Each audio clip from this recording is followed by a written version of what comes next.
Ini suaranya jelas. Semua nyampe jelas itu. Ya. Ya, alhamdulillah kita panjatkan kehadirat Allah Subhanahu wa taala. Biasa kita ucapkan alhamdulillah kan? Hah? Gimana bacaannya? Alhamdulillahnya gimana? Alhamdulillah Rabbil alamin. Iya. Dalam hadis itu dikatakan alhamdulillahi tamla'ul mizan. Kalau kita tahu kadar alhamdulillah, maka kalau seseorang mengucapkan alhamdulillah, alhamdulillah, itu katanya tamla'ul mizan. Timbangan, nanti kan amal tuh ditimbang. Cuma kita nggak tahu timbangannya kayak gimana, nggak paham. Tapi supaya lebih dekat gitu, Allah menjelaskan, Rasulullah menjelaskan kadar sesuatu itu, maka kalimatnya dari yang kita paham.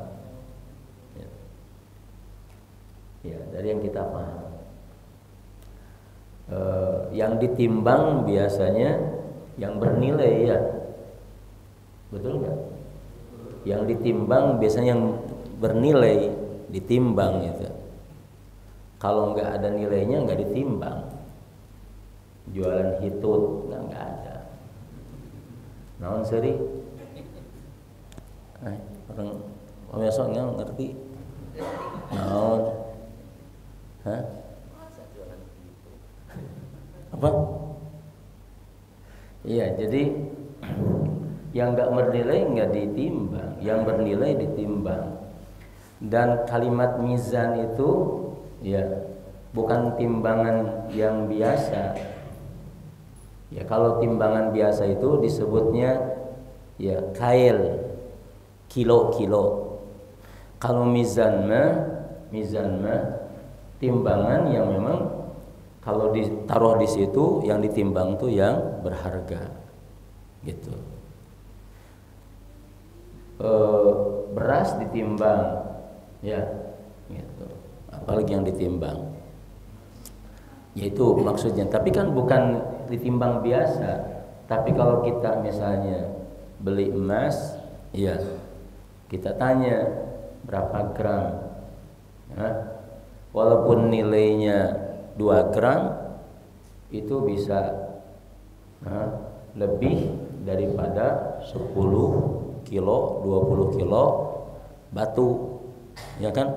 Kalau yang ditimbangnya adalah emas, kemudian hanya 2 gram saja.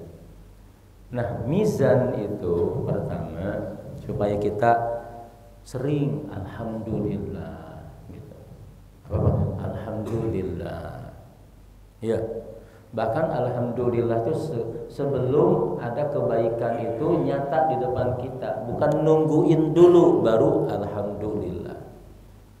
Bukan sedang sakit kemudian nunggu sembuh baru setelah sembuh alhamdulillah. Enggak, sebelum sembuh pun sudah alhamdulillah. Gitu. Ya. Jadi alhamdulillah itu nanti diterangkan kenapa begitu dahsyat, kenapa begitu besar. Ya, alhamdulillah itu di segala waktu, di segala keadaan, alhamdulillah. Ya. Makanya ada sahabat sakit, ditanya kaifa haluka, padahal sedang sakit. Ya. Dan yang nanya pun tahu bahwa yang ditanya itu sedang sakit. Cuma karena yang sakit itu tahu ucapan alhamdulillahnya lebih gede, maka dia bukan ngomong saya sakit kepala, tapi yang pertama adalah alhamdulillah. Gitu. Jadi kita harus terbiasa itu. Ya, makanya Rasulullah SAW mengatakan kullu amrin dzibalin la yubda'u fihi bihamdillah fahuwa ajdam. Setiap perkara yang baik, yang penting, ya, yang kita anggap bahwa saya tidak akan memulai sesuatu ini kecuali memang ini yakin hal yang baik, ucapkan alhamdulillah. Ya, dalam hadis yang lain dengan bismillah. Nah, jadi kita harus terbiasa alhamdulillah. Kata Rasulullah sallallahu alaihi wasallam, alhamdulillah kalau diucapkan tamla'u al-mizan. Ya, bisa memenuhi mizan. Nah, mizan tadi timbangan. Tapi bukan timbangan biasa. Ya, timbangannya adalah timbangan yang ditetapkan oleh Allah Subhanahu wa taala. Ya. Saking mahalnya yang ditimbang itu, maka Allah tetapkan gitu, alat timbangannya itu ya namanya al-mizan. Jadi tamla'u al-mizan, barang mizan ini timbangnya nggak akan bisa gitu, nggak akan bisa diisi pas isinya kecuali dengan alhamdulillah. Ya. Jadi saking mizannya ini baik dan tidak ada yang bisa masuk di mizan itu kecuali hanya alhamdulillah. Maka kata Rasulullah sallallahu alaihi wasallam, alhamdulillah tamla'u al-mizan. Apa tamla'u itu tadi? Ya, kita ngomong 1000 kata, 5000 kata, nggak akan pernah satu kata pun itu nempel di mizan itu. Dan nggak ada nilainya kalau tidak diiringi, kalau tidak nilainya sama dengan alhamdulillah. Gitu. Makanya sering kita ucapkan alhamdulillah. Coba yang kita ucapkan alhamdulillah kapan saja? Satu. Kalau apa? Bangun tidur. Apa bangun tidur? Alhamdulillahilladzi ahyana. Ya. Begitu kita mengucapkan alhamdulillahilladzi ahyana, itu lebih daripada sakit ketika sembuh.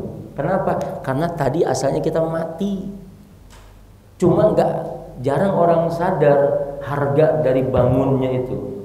Harga dari bangun tuh jarang orang sadar. Ya. Jarang orang sadar.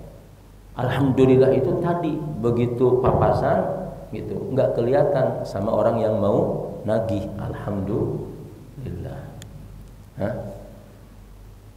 Jadi alhamdulillah itu besar. Makanya tamla'ul mizan. Kenapa tamla'ul mizan?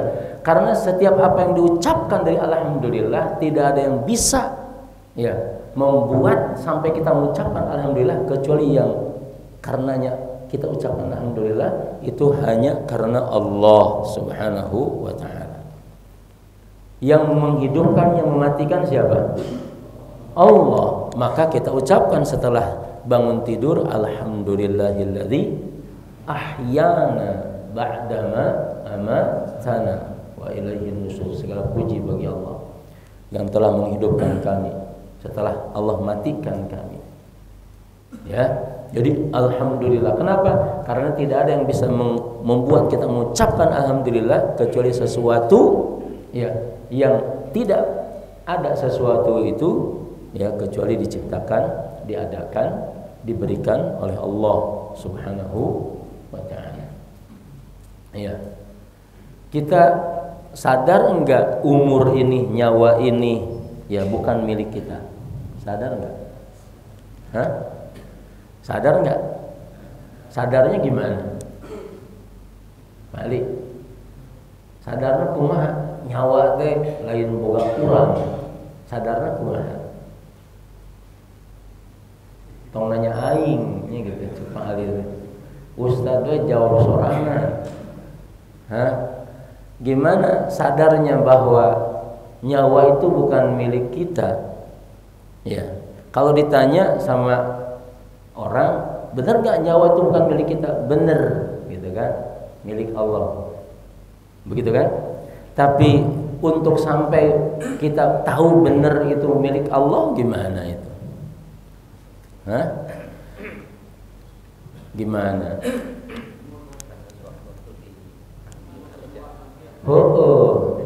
Ari sare eta meni tibra ku aing di adanan oge pakai speaker teu hudang-hudang. Antum ngerti bahasa Sunda? Budi? Hah? Nah, ngerti? Naon? Kalau umur kita ini bukan milik kita, gitu kan? Kalau ada azan itu subuh, sengantuk apapun, berarti kita harus bangun. Iya. Selimut sama dingin, sama azan, kuatan mana? Mau berit? Hah? Bari ngantuk. Iya. Jadi kapan itu umur itu kita tahu bukan milik kita? Ya. Kalau tahu bukan milik kita, segera ketika yang punyanya manggil, Allahu Akbar, Allahu Akbar. Ya, adzan subuh ditambah ada kalimat as-shalatu khairun minan naum. Ya. Itu kan? Jadi kalau sadar ya sudah segera aja bangun, itu kalau sedang tidur.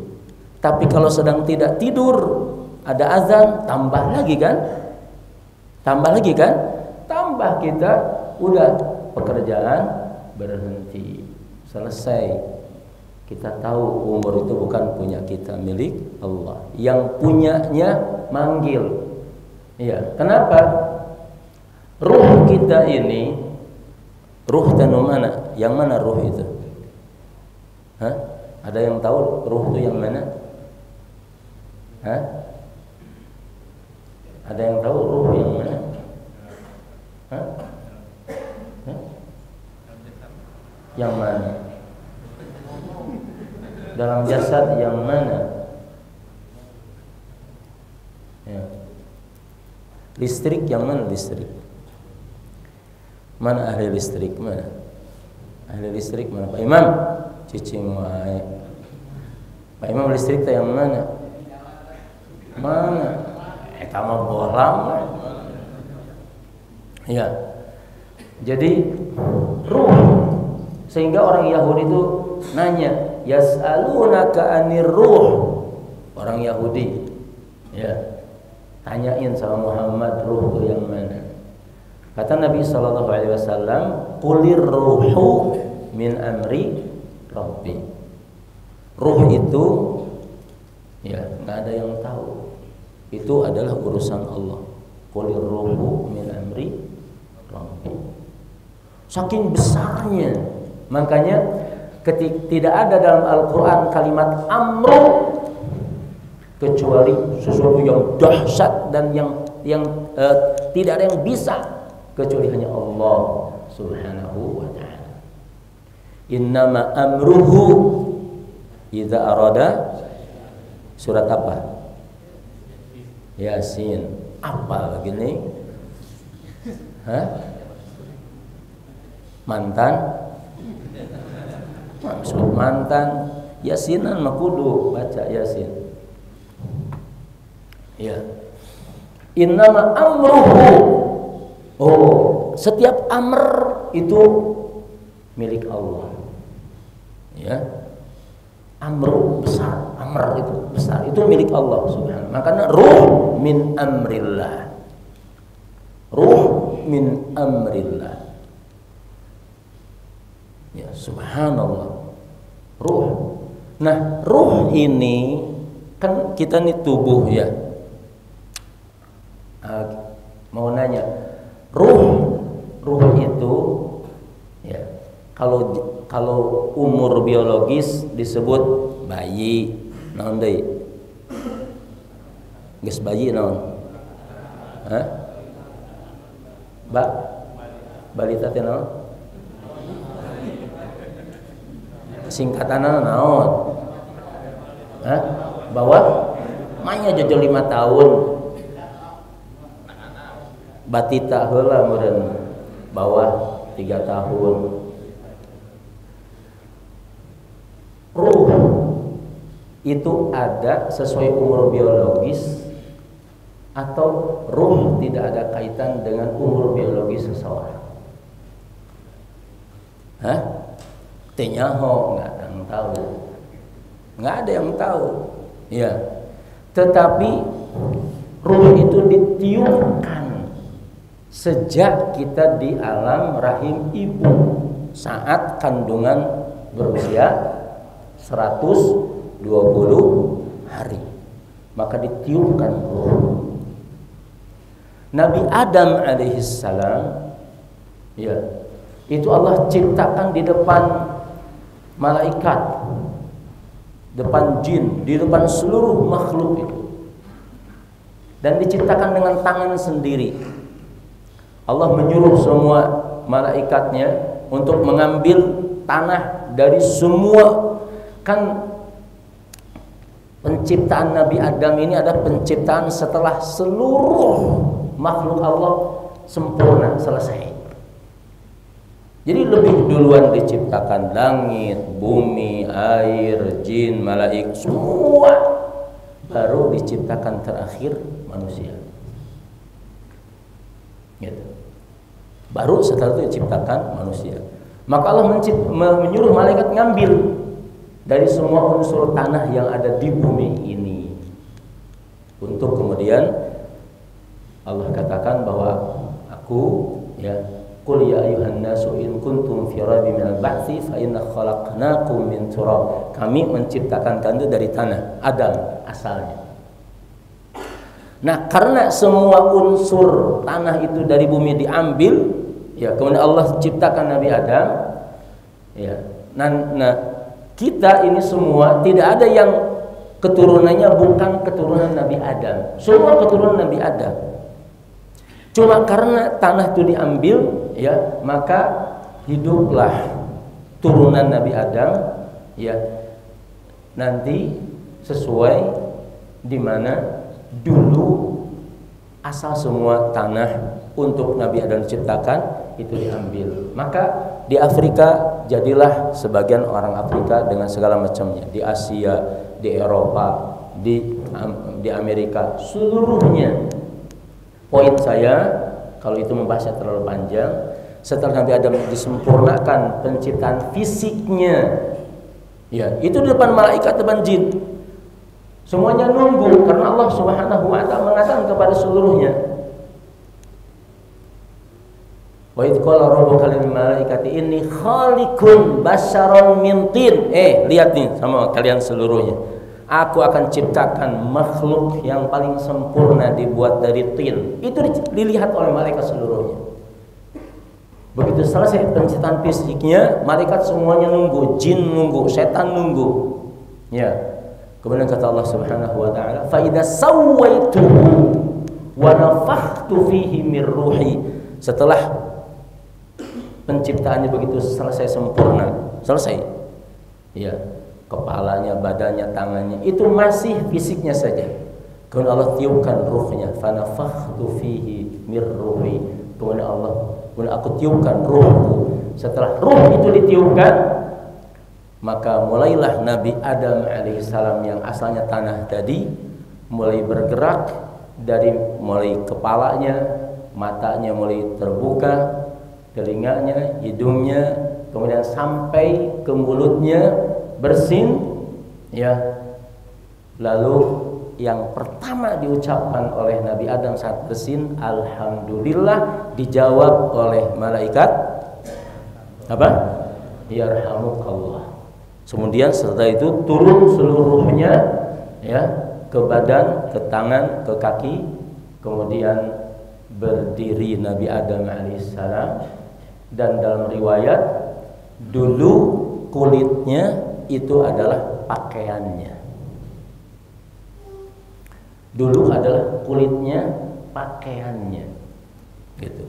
Dan menjadi yang terindah, menjadi yang terindah. Keindahannya tidak bisa dicarikan padanannya di bumi, karena pakaian itu adalah pakaian surga, gitu. Ya, kalau pakaian begini, ini pakaian dunia. Kalau Nabi Adam asalnya adalah pakaian surga. Iya, dipakainya menjadi yang indah, sangat indah. Sebagian ulama mengatakan hanya mendekatkan saja pemahamannya. Ikan itu, ya itulah pakaian. Dan apa yang dipakai, itulah yang menjadi keindahannya. Ya kan? Ikan tong mujair atuh. Aya mujair mah sakilo na sabaraha. Hah? Abdurrahman, aya ikan 1 miliar harganya. Karena apa? Warna kulitnya. Iya mah ngurus ikan cupang, nya gak ada harganya tuh. Kalau mau ngurus ikan koi. Nah, gambarnya itu indah.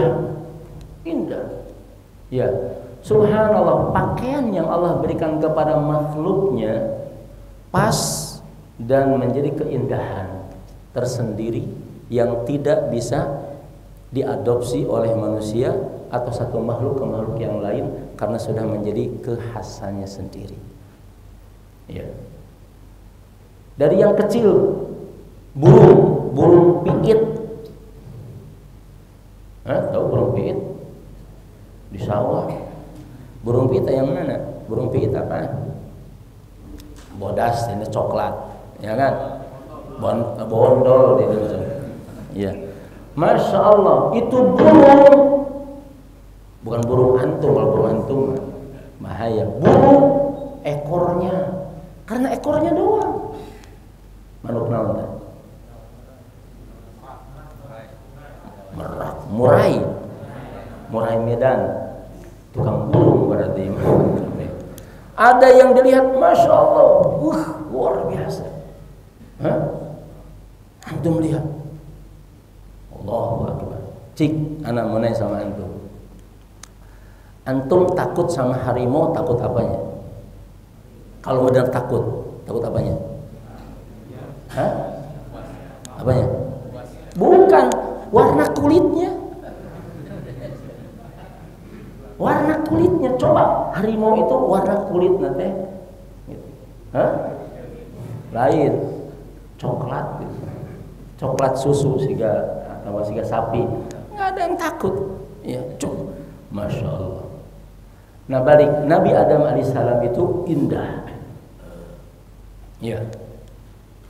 Nafakhtu fihi min ruhi, aku tiupkan ruhnya, sampai kemudian semua makhluk Allah tuh bingung melihat ciptaan Allah yang begitu indah. Ya kita ini. Tapi indah fisiknya ini tidak lebih indah daripada ruhnya. Karena ruh inilah ruh yang ini itu tidak diberikan kepada yang lain kecuali kepada yang namanya manusia, Nabi Adam. Yang karenanya kemudian Allah muliakan, lebihkan daripada yang lainnya. Gitu.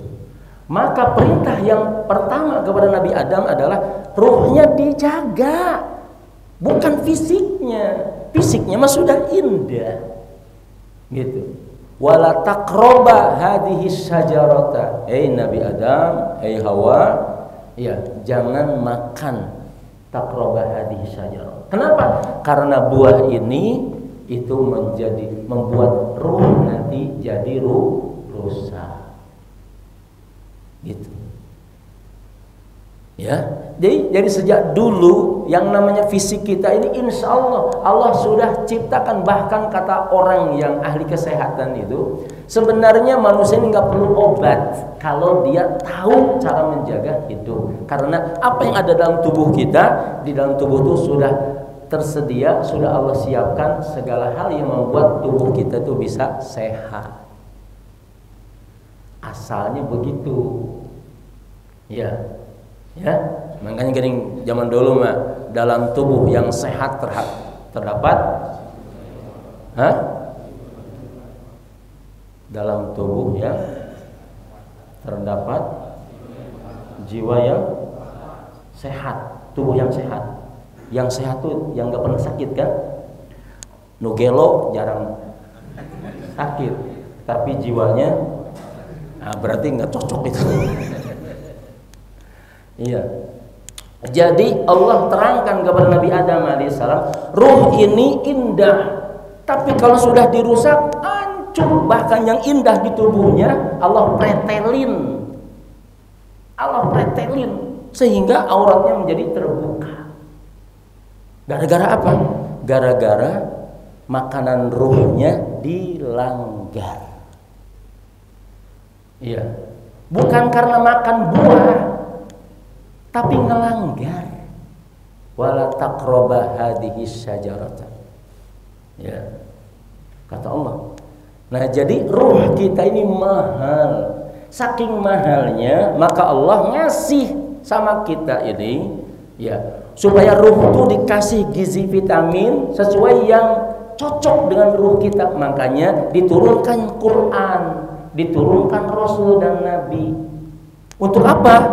Supaya ruh kita ini dapat asupan, dapat vitamin, dapat gizi yang cocok. Gitu. Kegiatan tenang, cik ulang. Mana cik mau kegiatan tenang? Iya. Jadi hati-hati kita masukin sesuatu yang nggak cocok sama ruh, bahaya. Kalau kita masukin sesuatu, ya, kemudian nggak cocok dengan ruh kita, bisa jadi. Makanya Allah katakan, fi qulubihim marad. Dalam hati mereka ada apa? Ada penyakit. Hati-hati. Iya. Nanti kenapa kita ini begini? Ya, ada yang terganggu dari ruhnya. Mestinya yang sering kita dengarkan oleh telinga kita ini, ya, ruhnya adalah sesuatu yang baik. Gitu. Begitu gibah ngomongin orang, racun deh masuk. Ya, awalnya racunnya di kuping, keenakan. Kalau enggak gibah, merasa kurang puas. Dari telinga turun nanti ke pikiran, ke mata, ke hati. Udah bahaya. Jadi hati-hati, ya.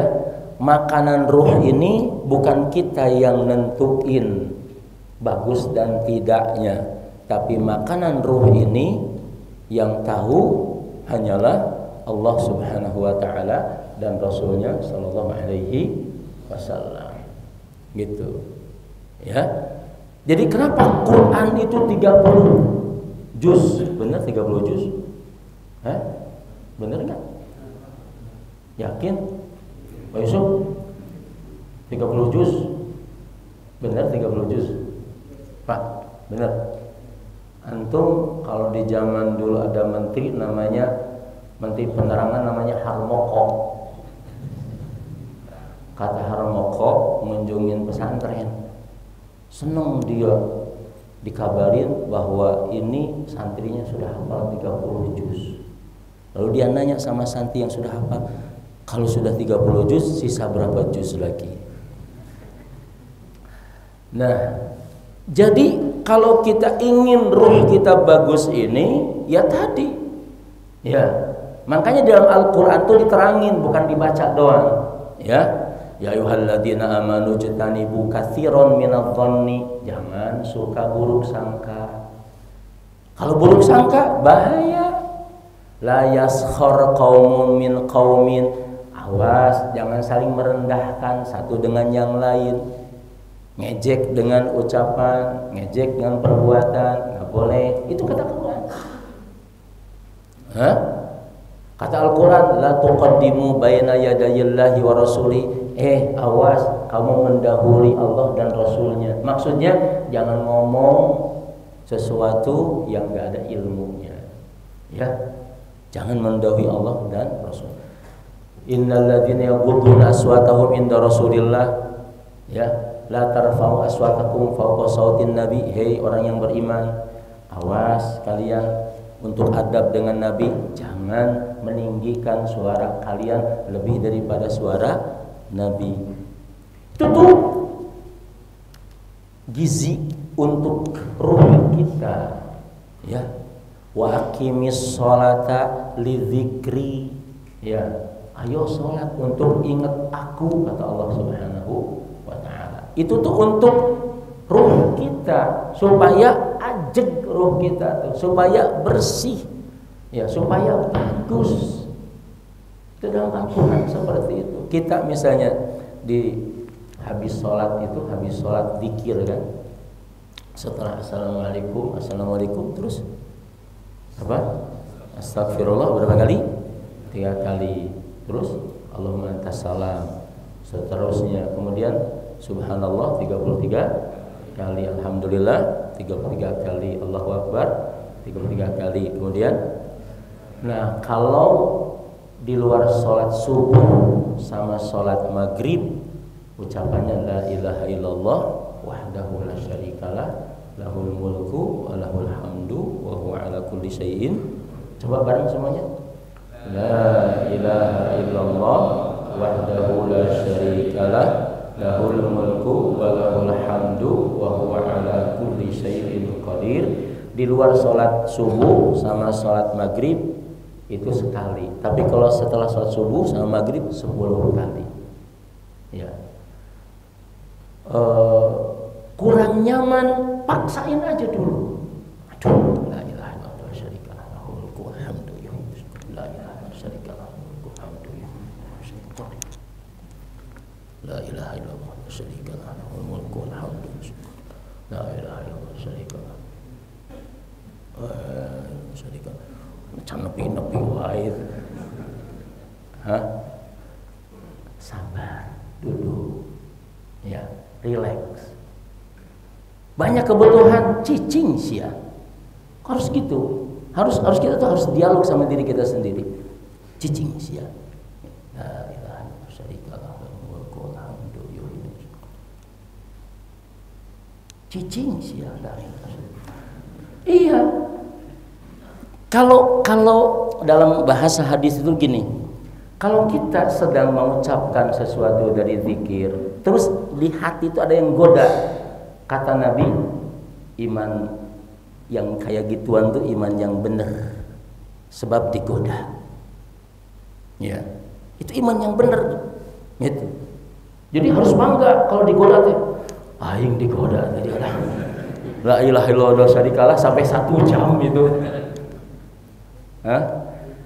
Iya. Kalau nggak digoda,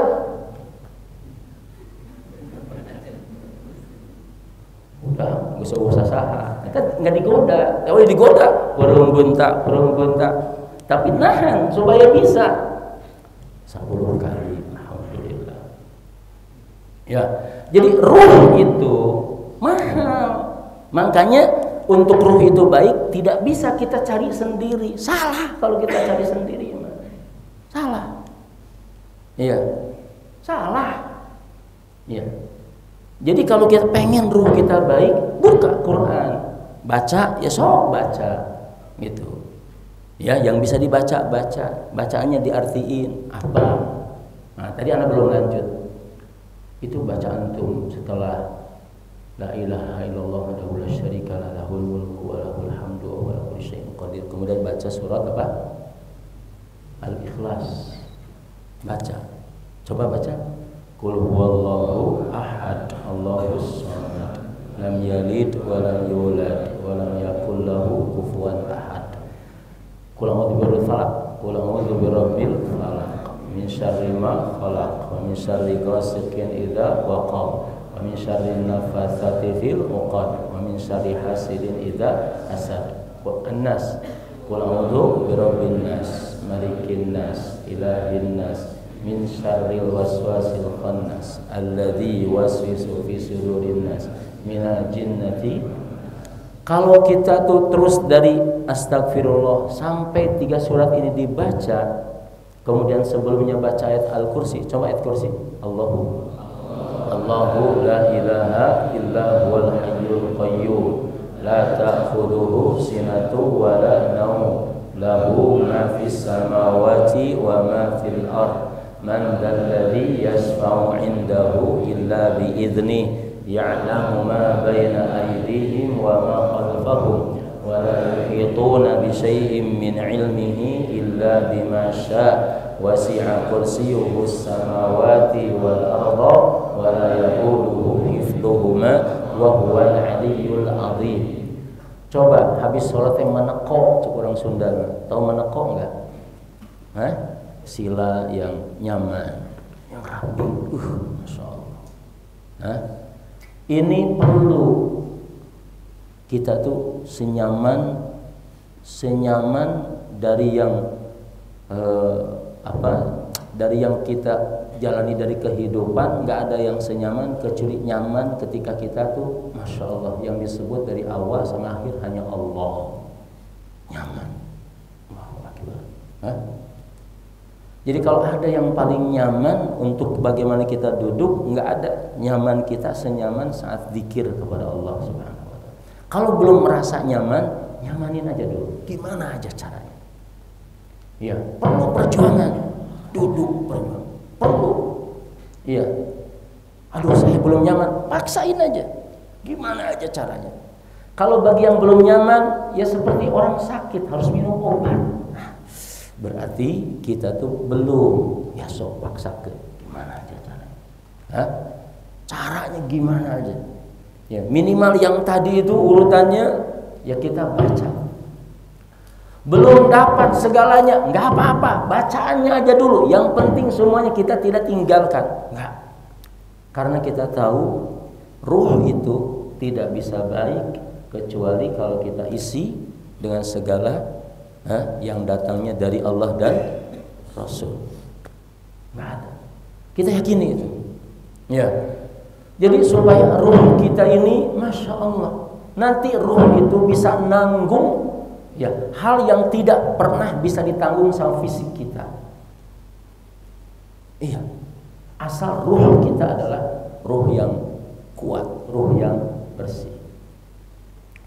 Disebutkan dalam hadis bahwa kalau kita ruhnya jelek, ya, maka itu seperti rumah yang lapuk, rumah yang yang tidak terawat.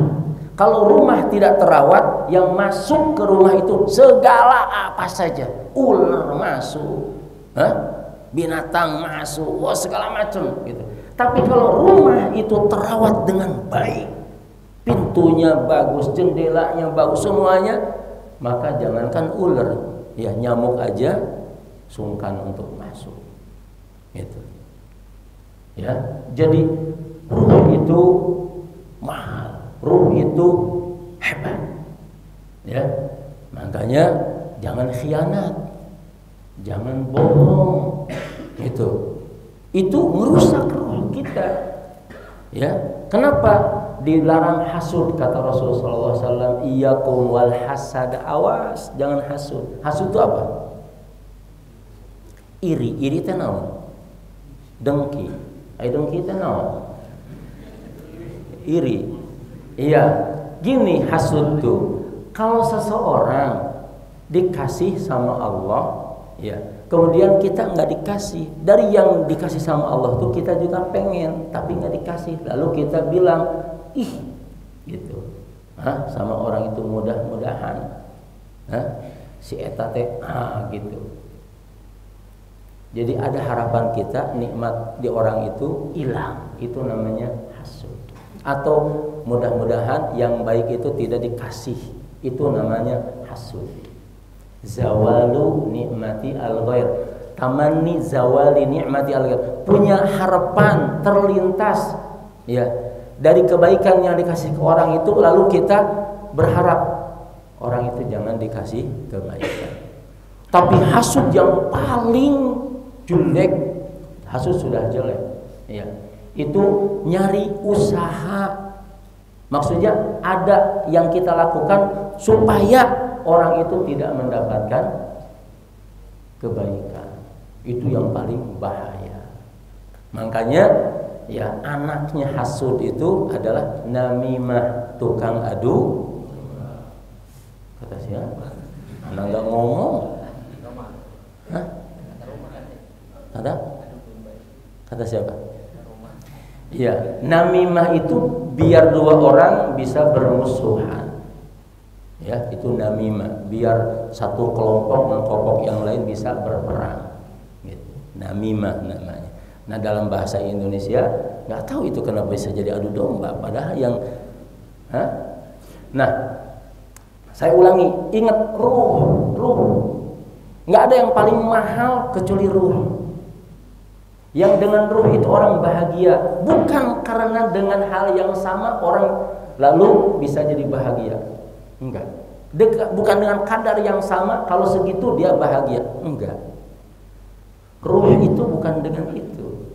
Kalau ruh itu ada di pangkat dan jabatan, kasihan yang nggak punya pangkat dan jabatan, dia tidak akan pernah merasakan bahagia. Kalau bahagia itu, senang itu ada di harta, berarti selama ini orang susah tidak berbahagia.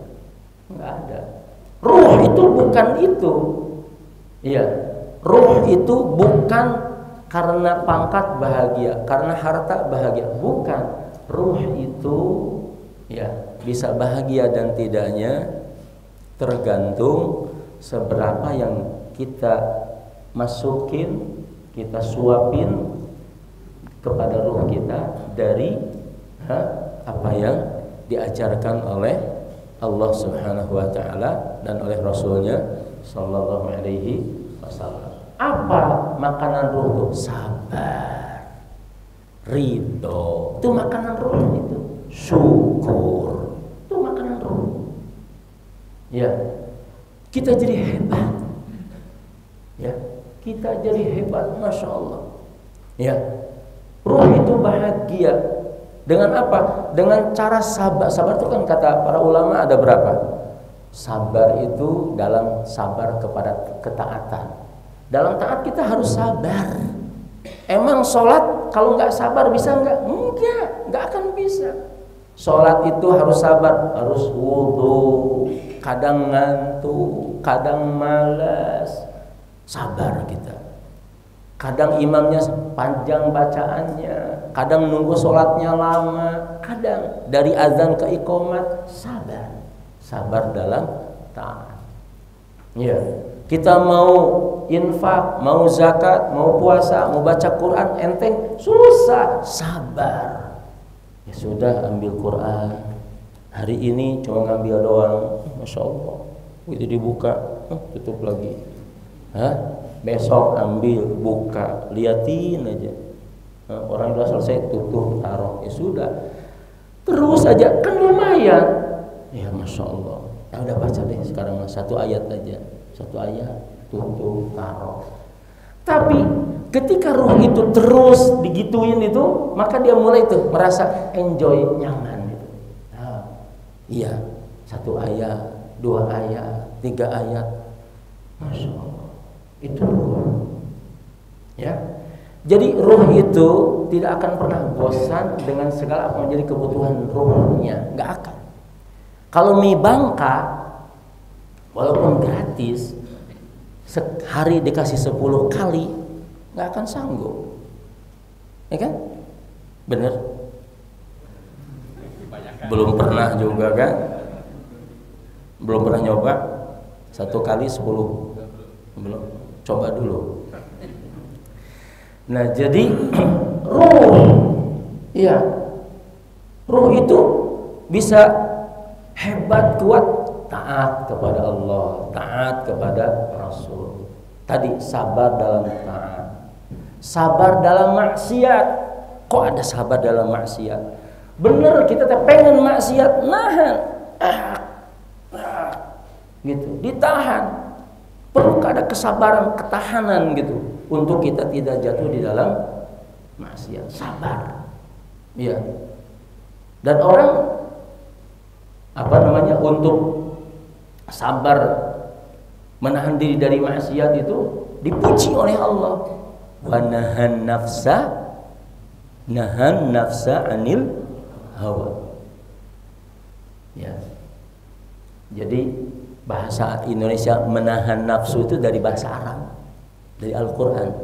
Nahan nafsa anil hawa, gitu.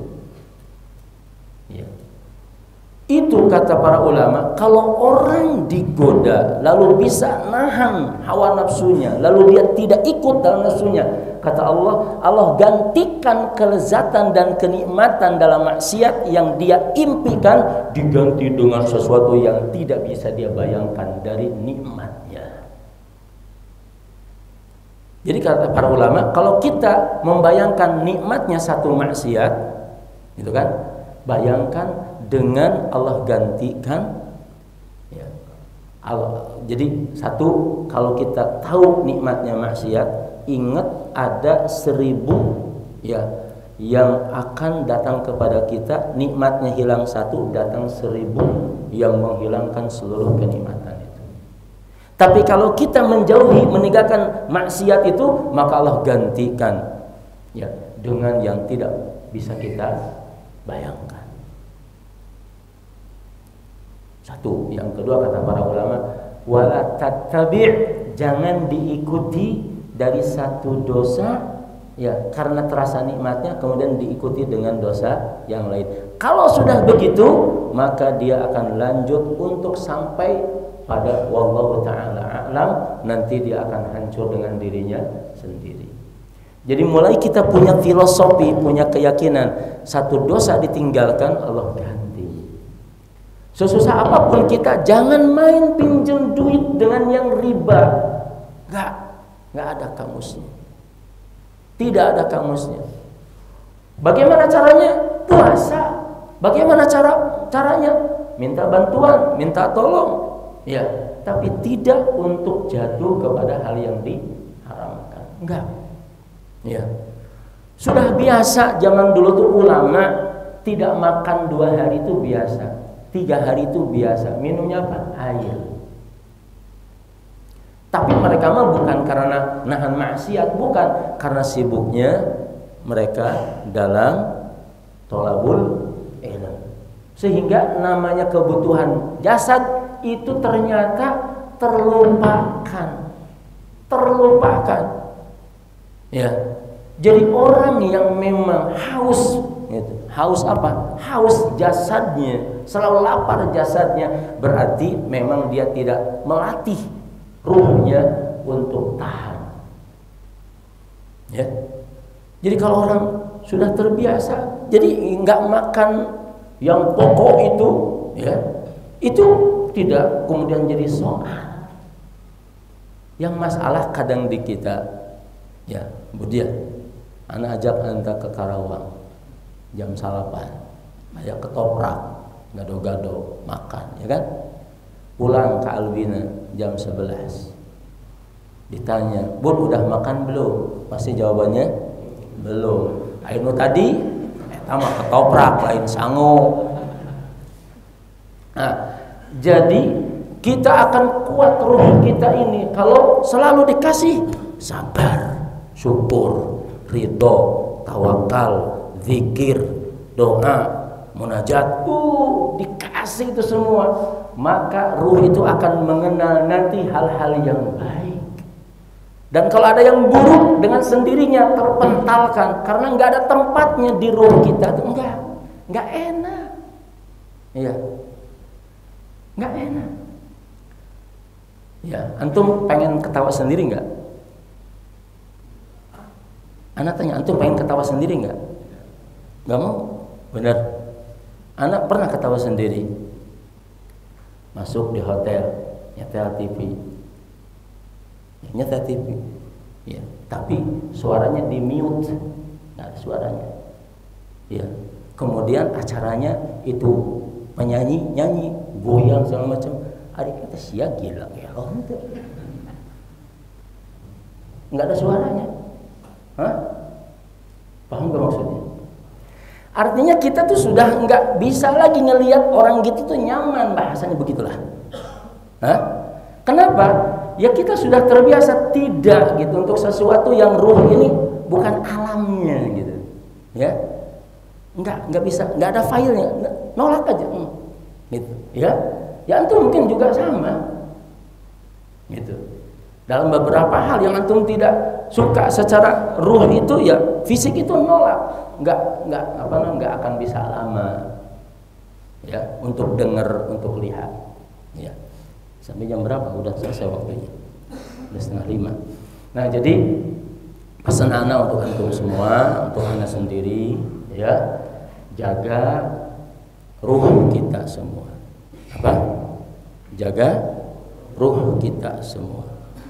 Dan kita tahu asupan ruh itu.